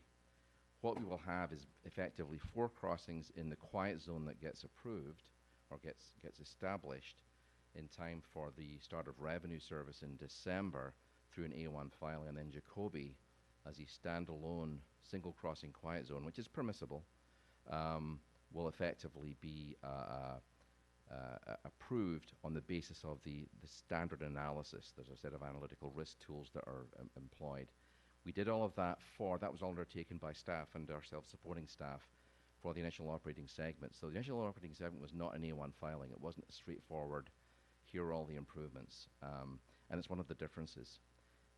The other part of this, which is kind of relevant to the Bridge District versus SMART owning the property, is the kind of uses of the activity of the property on either side of the crossing. What the quiet zone risk assessment is concerned with are not just the improvements themselves, but the level of risk that those improvements reduce it from and to. So those include some critical issues like the kind of uses that are taking place on either side of the crossing, the level of traffic volume based on typical daily counts. Under Golden Gate Bridge District, the site had been leased. It had a variety of commercial uses, and in fact, the usage of the crossing will be likely reduced significantly in its future use by SMART as the successor public agency than they had been under Golden Gate Bridge District. And some of those uses and details had only become very clear recently, in fact, since the change in ownership took place in that negotiation. And that negotiation was quite extended. I do recall we had some discussions with SMART staff over this. So a lot of the process, yes, is impacted by who effectively is the public authority that is controlling access to the crossing, who's the public agency that owns the crossing, which is SMART, but it's also about the use profile, and that's something that has only really come to light relatively recently. So when that filing is made for the Jacoby crossing, it will include details of what the forecast level of automobile and truck movements will be over that crossing, which will be pretty small relative to their previous use, and will actually help the case and hopefully expedite the case for getting this approved relatively quickly. Not just the FRA, but the PUC process. We're not anticipating a public hearing, as you heard from staff. We've had informal soundings, and so when this does go to CPUC administrative law judge, and that's the process, we're really anticipating a relatively smooth process. I understand that, and with all due respect to the technicalities, the citizens that live up on the hill there in Bret Harte really don't care about that. They care about the fact that we've known that the train was coming to Larkspur for the last couple of years. We've known that the construction of that extension has been in place and funded and ready to go. We know that SMART did what they needed to do to buy the property from Golden Gate Transit. But now those folks that are sitting there on that hill and all around there, as we've known from the testing that's been going on, that sound travels, that they now know that this quiet zone exists that it's going to stop at Anderson, and 2 seconds later when it crosses Jacoby, 12 times a day, I don't, and with it possibly expanded service, more, from 6 a.m. till 9:30 p.m., that horn is going to be sounding, and now until June. And I don't have an answer for them because we've known about this for a long time as to why. You can tell me all the technical things you have, but it doesn't seem like this was a priority. I mean, to me, as a representative of these folks, going back to Amsterdam and saying, if we got the quiet zone approved here and that construction was going, and you're saying, yes, these supplemental things, all these technical terms that I don't know, and to be honest with you, I don't care about, and I don't think the people care about either. They're just concerned about why this is not taking place and why they're going to be disrupted for the next 9 months, let's just say, from now through June. And I don't have an answer for them. And your answer, again, with all due respect, does not hold water for them, because we've known about this, and we, in my opinion, smart, responsible, we're responsible. We didn't do what we needed to do. I don't think you have an answer for that. I'm not necessarily expecting you to have an answer for it, but I'm disappointed in that. And then that's got me riled up about this next piece, which I'll finish my comments and on. I was going it. to say, Okay. I think it's fair of me to say, 'cause I'm a little bit involved with SMART. Quiet zone is it's going to sound defensive, I know, but quiet zone is not SMART. It's in this room. Well, and that's fine. That's fine. I mean, well, someone's responsible, and then if that's us, then that's us, and we got to have the answers for it, and so we can't default it to SMART. But in terms of, and Before we move on to the MU, are you Yeah. going to talk about the MUP? Yeah. So before you move on to the MUP, I'd like David McCrossan to respond to what you just said, which is that it wasn't a priority or we didn't do what we needed to do. I'm asking that question to staff and our consultants, and what I'm hearing is that we've done everything we could possibly do. It is an FRA and PUC process. You may not like the details, but it's a FRA and PUC process that we have to go through. It takes time to go through that process. We weren't able to do it until such time that the construction was done. The construction was just completed so that the testing could start. Was that a month ago? So we've been moving as quickly as we could through this very arcane, difficult, complex laws. I And we're get not that. struggling to understand them, but we have to follow them. Right, and I get that, and if I'm completely wrong on this, what I'm trying to separate is the construction of Jacoby did not take place at a different time than the construction of the rest of the second to Larkspur extension, and in such that if we're able to get the quiet zone established for that segment from Second to Anderson, and the construction took place at the same time, and you're telling me that we couldn't go to the CPUC and we couldn't go to the FRA to do that, then what am I missing here? Why didn't we start that at the same time? Because it's a different process. The construction was done at the same time, which means it was just recently completed. Sure. But there's a different process that we're required to go through at that particular crossing that's different from the other crossings. And that's because it's a private crossing. But it's not. And it is a private crossing, and we have to turn it into a public crossing in order to do that, whereas the other ones were public crossings that stayed public crossings. We had to make improvements to it to turn it from a private crossing to a public crossing, which just got completed very recently with all of the construction work. And that's the additional step that we have to go through on Jacoby, is to convert it from private to public. Okay, so when SMART buys it, they're the agency that owns it. We enter into this agreement for the maintenance of that so that it technically becomes a public crossing. We knew that was going to take place. What was I'm still struggling to understand that once this construction was completed, we then filed for it to be a public crossing? Yeah. So It's now qualifies as a public crossing in its construction, and so we've applied to PUC But to right, make it a public right. crossing. So the other ones, we couldn't apply to the PUC or the FRA for quiet zone until the construction was completed, right? On the Anderson crossing, the Francisco crossing. But not because of the private to understand that. public. I understand that. Because of the actual infrastructure Yes, for the exactly. crossing gates and Right, the arms right. and all that. So from a timeline, you're saying that just finished, the construction just finished, because we're now doing the testing phases. So that construction all finished at the same time, okay? So we now have a quiet zone ready to go in November, or basically for that first segment. The construction finished at the same time. The public to private, the private to public change happened soon thereafter. No, John, I'm sorry. That is the PUC's action of the moment. We've applied for that transition to happen based on the fact that the things have lined up, the license agreement, the ownership by SMART, the construction improvements. Now we can apply to make it a public crossing, and we have done so. That's the process we're in right now, and that's the process that's going to take several months to go through. And that's the CPUC's process. Wow. But John's saying, couldn't that have taken place?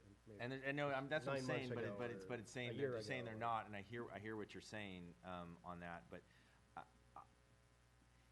that wasn't, unless, and I apologize if I missed something, but that wasn't told to us when we were talking about this a year and a half, 2 years ago, that we were gonna have. We knew that we were gonna have this public-private thing. It wasn't told to us that this was gonna be a full 9 months of full operating service without a quiet zone. We were told, and I know that, we were told that this was a private crossing, we had to make it public, but we were never told, unless I missed something, that we were gonna have one quiet zone, and then 9 months later, we're gonna have another, and the folks that are living on that hill are gonna have to deal with this for 9 months. I agree with you, that we did not say that before, and this is why we're here tonight, to make sure that we're airing it publicly, make sure everybody understands what's happening, because we are not able to deliver it within the same quiet zone. What the council was told at that time is that there were 2 private crossings at the end of this line, and a quiet zone couldn't stop there. Right. So we were going to need to either close the crossings, or we're going to have to convert them to a public. All of that was discussed at that time. I very clearly remember those conversations. I agree. Whether we had the timelines of how long it took to turn it from a private to a public, I don't remember if we did that. But I know that we've always identified this as an issue because of the fact that it didn't cleanly stop in a public crossing. No, I completely agree with that. And had we known, at least just speaking for myself, had we known that this was going to be this issue with this timeline different, I would have voted to just close the crossing, because is what you're saying, the diminished traffic use and all of this stuff that is going to be significantly reduced than what it was, I would have said, then let's not, if that was going to be the issue. It's not yours to close, I don't think. Well, no, I mean, but It's owned by SMART, and they intend to continue to use the property across the tracks, so they have to be able to go across it. It would either be a private crossing, therefore no quiet zone there, or they've agreed to allow it to become a public crossing. Well, then, so what in Jim order was, for us to have that as a quiet zone. well, so Jim, what you're saying is then there really wasn't an option to close it down altogether. There are multiple, there was more than one, and I said we had to analyze the private crossings to figure out whether they could be closed or whether they needed to be converted to a public crossing. Okay, well, I think one of them was closed and one of them is being converted to a public crossing, right? I think in the spirit of your transparency that you're doing to us, and if this is our responsibility for this quiet zone, then we need to do the most massive media blitz tomorrow to every single one of these folks out there that says that this is going to happen for the next 2-3 quarters to all the affected people. That it's not just on our website, that we need to go out to the IJ or whoever is reporting, and to let everybody know that this quiet zone is not going to be in effect until at some point, because it's not fair to them, because we're talking about quiet zones, and we say quiet zones are going to be in place and they can go on there, but for that one section, the people that I'm hearing from and others, they're going to be expecting that quiet zone to go into effect, and unless we are going out and being very specific in as many sources that we possibly can now, we're not doing our job there. I agree with John on many of his points. Certainly the latter. We do owe it to the community to let them know if that's the situation. I too, to be honest with you, had the impression that Jacoby was a little bit of a bump in the road, but it would be dealt with shortly after, at worst case, shortly after commencement of operations. So I'll admit it was a bit of a surprise to me when I started adding up the time period. So therefore, once again, in agreement. This may be just, because I don't know, all the particulars, and I'll admit that, but I'm wondering if it would be possible to have an agreement with SMART that they wouldn't use that for the next 9 months, if that would allow us to operate as a quiet zone. And I have no idea if that's even possible, but if it were possible, is that something that would work for this intersection? Yeah. It's a pretty unprecedented and pretty unusual circumstance, I'm okay with that. you know, we can ask. We can only ask. I think it's. I would see some issues there. Just looking at it from the point of view of how the process works. The intention is that once you've met all the criteria, you establish the new quiet zone with that status, and you know it's there kind of in perpetuity. But again, what if we had an agreement with them that wouldn't be used by SMART and furthermore closed from anybody else's use? Yeah. Whether or not for this interim period, not beyond We can June. explore that with Yeah. Both the CPUC and SMART SMART. to see what the implications of that are. Because if it's not going to be used, it would seem to me that there's little, if any, probably not any danger of I know it's hard to going comment. through there. Pardon me. Yeah. you know. I was going to say, in terms of, I believe, but I don't necessarily want to speak on behalf of SMART, but I understand they still have some use by their, or until very recently by their contract, they did a laydown area, something similar. So there was some use of the property on the other side of the tracks from the multi-use path. You but- know, I can have a little chat with the folks and see if that does anything. Sure. If it can be done. If it can't, Yeah. then obviously I'm not going to go there. But I'm just fishing. Yeah, no, that's great, and I appreciate it. And I believe there's a bunch of implications of that we need to explore, not just. Oh, yeah, I wouldn't be surprised, I and, have but, no you idea know. what the rules hey, are about a private crossing. It would be good to existing check that box, Yeah, you know, yeah, just to for say sure. we checked that, because I think that's a good thing. And please don't take this the wrong way. I understand you guys are doing all the things that you need to do. It's just that this is just such a hot button issue, and really needing to understand and being able to explain why this is happening very clear so that everybody knows, and we've done everything that we can do. And answering my questions are, I'm sure, going to be questions of the public that is coming up and saying, why are we different? So needing to know those answers down pat. And so I understand that. So if you guys can do that and what the mayor had suggested, and see if there's any possibility of temporarily closing that crossing until we obtain, you know, quiet zone status so that it wouldn't be impactful, that would be fantastic. And appreciated, and all of our communication, including what's on our website and what's been on our website for the last month, talks about this and talks about the reasons why it's. I understand that, takes but you know longer. as well as I do, why So we get a it's- lot of people looking at our website. It is not everybody, so going out and doing more. I'm just trying to communicate, you mentioned all social media, and Right. different ways that we can get the Right. word out. So as we've been trying to get the word out, as we've been getting complaints in about the train horn blowing in the middle of the night, Right. we've been trying to direct people to, here's what's going on, here's the whole process. And people have been mostly complaining, they're always complaining about the train horn, no matter what, but mostly complaining about the train horn in the middle of the night. Right. So at least that will be stopping with the testing, and then we'll have So to this will run go through through May. this period. Right. But I recall when the initial operating segment was happening, we would still get the complaints for the people that were working at home or had Oh, yeah. kids and all of these things, sleeping and napping and things like that. So all I'm saying is, aside from our normal ways of getting information out, our website or social media, that we just take all of that and then add to it and do a press release or do whatever. I don't see our rep from the IJ here. Maybe they're watching. He just left. Oh, okay. There to do that, to make sure that they're taken care of on that. So I'll stop on that piece. The multi-use path, which is always a fun topic for you and I, Bill, on this one.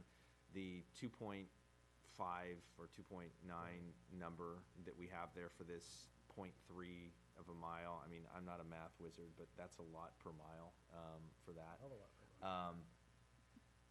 And we're still short 500 to 700 as of our engineer's estimate as it stands right now. And if I do my normal calculations of adding, 10 to 15% on top of that engineer's estimate of where it ultimately ends up, we're probably $1 million short if I were just to be a betting person on this. That's going to be a really hard pill to swallow when we go out for bid and get this construction, and where those additional funds are going to come from, and maybe SMART will chomp in on that. We put in $300,000 from city funds from the first piece, and I said at that time that me personally, I mean, I'm one of four, would not approve another penny from out of the city funds to do this path. So unless it's coming from sources that are outside of the city, that last 0.3 of a mile, I'm saying we just put, $50,000 of plastic green paint on a lane on Anderson, less than a quarter of a mile away from this, that I would say that we just, if we can't secure these funds and doing, that nothing comes from the city, then we just close the loop by painting some more green paint on the ground to get them from where it ends right now over to Anderson, and they can finish the ride there. That's just my take on that. We'll look at other possibilities, let me put it that way. In any case, anyone from the public? Anyone from the public? Oh, gee. No one from the public back. Kate, any comments before we move on? In which case, is there anything else before I move on? Okay. In which case, is there a move to accept the report? I will move we accept the report. Second. Move to second, roll call, please. Councilmember Cullen. Aye. Councilmember Gamblin. Aye. Mayor Phillips. All right, passes 3-0. Move on to the library and recreation personnel changes. Thank you, Bill. Appreciate it. As Susan comes up to the microphone, I wanted to let you know that I recently found out that Susan was named in the California Parks and Recreation Society as a top 50 over 50. Really? Which was created to inspire the field of recreation and the people that are in the recreation field today, and also to help shape the future of the Parks and Recreation profession. So we're very proud of Susan. Fantastic. And Good. I also just thought it was a great link as we're thinking about the future of our library and recreation and the new department. And now that it's one of her formal responsibilities to be inspiring and to think about the future of recreation, that it's a great link to what we're trying to do with this particular merger of the library and community services, which has already taken place. But now we're moving on to the organizational piece of it. And there's one particular action that we're asking for tonight that I'll let Susan explain. Susan, you've been set up. The expectation bar is way up there now. All right, should have known. Mayor, City Council, Susan Andrade Wax, Director of the new Library and Recreation Department. Thank you for that. I really appreciate it. I know the hour is late, and I know we've had a lot of topics, but for everybody's benefit, I'd like to give you some background information that supports why we're here tonight making the recommendations for the personnel change. As you know, on July 15th, the City Council approved the merger of the Library and Community Services Department and directed staff to complete the integration, policies and procedures, and the development of staff in this current fiscal year. As part of the goal of combining the departments under one director was to create new possibilities for collaboration and innovation in programming and services for the community, as well as to create efficiencies through eliminating duplication, sharing resources, and leveraging staff's diverse skills and talents. After reviewing best practices and organizational structures of 11 other cities that have combined their library and community services department, staff is recommending the organizational structure that aligns similar functions and enhances service delivery. The proposed structure of the new Library and Recreation Department will have two divisions. It will have a division of Library and Arts, which will include the management of 3 library branches and the Falkirk Cultural Center, and the Recreation and Child Care Division, which will include the oversight and management of 3 community centers, pools, athletic facilities, as well as all the child care facilities. As the first step of implementing this new structure, staff is recommending deleting the library director position, which is currently vacant, and adding an assistant library and recreation director position to oversee the Recreation and Child Care Division. This does not increase the total number of FTEs, but it results in some savings. If approved, the proposed structure creates a strong leadership team that will strengthen the department and facilitate cross-division collaboration. The 2 assistant directors will be able to focus on the day-to-day operations of both Library and Arts and Recreation and Child Care, which will enable the director, me, to focus on larger strategic priorities and initiatives that include evaluating the delivery of services and programs, pursuing new sources of revenue, as well as opportunities to increase efficiencies and save costs or reduce costs, and develop new partnerships with other agencies, organizations, and community groups. The next steps include that staff would begin the process of recruiting for the new Library and Recreation Assistant Director with the goal to have someone in place before or soon after the first of the next year. In addition, Human Resources is currently conducting classification and compensation studies to best determine next steps that will be required to integrate the department, and will work with any affected labor groups as those changes are considered. So at this point, we are here to answer any questions. And I just wanted to add one thing, Mayor, real quick. In the organizational chart, which is one of the attachments, I think you said this, but I wanted to make it even more clear. I think what we were trying to do with that was mainly show responsibilities, kind of areas of responsibilities. But where it fails is it doesn't really quite read as an org chart anymore by doing that. So what we're talking about is the recreation and childcare side of that. So it would be the assistant director in charge of that side. The other assistant director is Henry Bankhead, who is our prior library director. The one thing that, this was presented to the Finance Committee, and in the Finance Committee, and we talked about this, it was presented that there would be a savings of roughly $4,000, a little over $4,000. This report indicates on our financial impact the savings of $39,000. We were there, but there were others there as well, so perhaps for that group, since it was presented to them, a different number popped up, and a question I had, maybe you can explain how we went from 4,000 to 39,000. Want to do that? There were a few other things that we are including when we went to the Finance Committee that was kind of baked into the overall estimate, and there's further things that we're going to need to do on the organizational chart. The only thing we talked about at the Finance Committee directly was this new position of the Assistant Director. And it's really the piece that we wanted to get started on right away because we need your authorization in order to start a recruitment. So we plan on coming back with the other pieces, but we took it out of the recommendation tonight because we didn't talk about it at the Finance Committee, and we wanted to be able to have a more thorough discussion about other pieces with you. That's the reason for the number change. And just to clarify, the number change says that there's greater savings than what we suggested to the Finance Committee. I understand that. I believe that caught my eye. But I further understand from your comments that you'll be returning to us that will offset this to some substantial degree. Yes. That is the savings. Right. Okay. Questions? Comments? John? I'm on a roll tonight. Sorry, Kate. No, go ahead. And then I'm going to save time for the audience. Yes, exactly. I'll save time for the audience.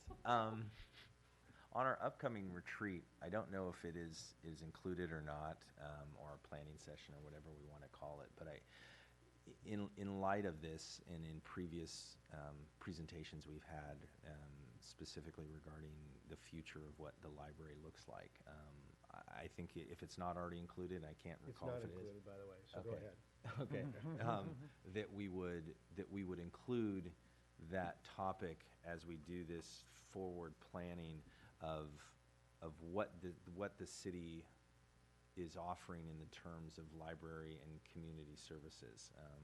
We discussed a number of things over the last couple of weeks, and want to make sure that as we go forward with this new organizational structure, and this is how it all ties in, making sure that we're not just looking at the services that we provide today, but the services that we are going to be providing 2, 3, 4, 5 years into the future, and what that looks like of what the city is doing in these pieces. I would just say if it's not on there, I would like to have that topic discussed of what we envision these services for that group, that department. I would just thank you. We'd love the opportunity to be able to do that. I think it's not on that particular agenda, but we could find another time that makes sense. I did want to say that the idea is all about what Susan suggested, which is trying to come up with more efficient ways, better collaborations, better service to the community. And we wouldn't bring you something that tries to do that and cost more money at the same time. What we're trying to do is trying to save money through doing this, or at very worst case, have it cost what it cost before, but definitely not exceed that. And we think that we can do that by sharing resources, looking at the different positions, and really being strategic about the organizational chart as we go on. So I think there is a plan for how it would come together and evolve over time, but I think there's also some flexibility built in so that when we need to make changes organizationally through the org chart, we can do that too. So would love to spend more time talking about it. Yeah, and I know you've spent a lot of time on this issue, and to take the initiative, I think is a good thing, and perhaps not more complete in the sense that this was a deficient, but maybe a broader presentation on John's points at a later convenient date would be appropriate. Anyone in the public? Guess not. We'll return. Is there a motion with regard to the adoption of the resolution? I'd be happy to make a motion, but first I want to give a compliment. I mean, this is really looking at how to have us be even more efficient in the services that we deliver, but really reflecting what it is our community wants. So this is a natural next step, and I would be delighted to recommend that we adopt the resolution as created. Second. Vote in second. Roll call, please. Councilmember Collin. Aye. Councilmember Gamblin. Aye. Mayor Phillips. Aye, whatever that motion was. I know. I realized, I'm sorry. With that, no. Any council members' reports concerning now or after I predicted? Seeing none? No, it's Well, 15 I minutes. said 8:10, but who's guessing? In which case, successor agency, nothing, we shall adjourn.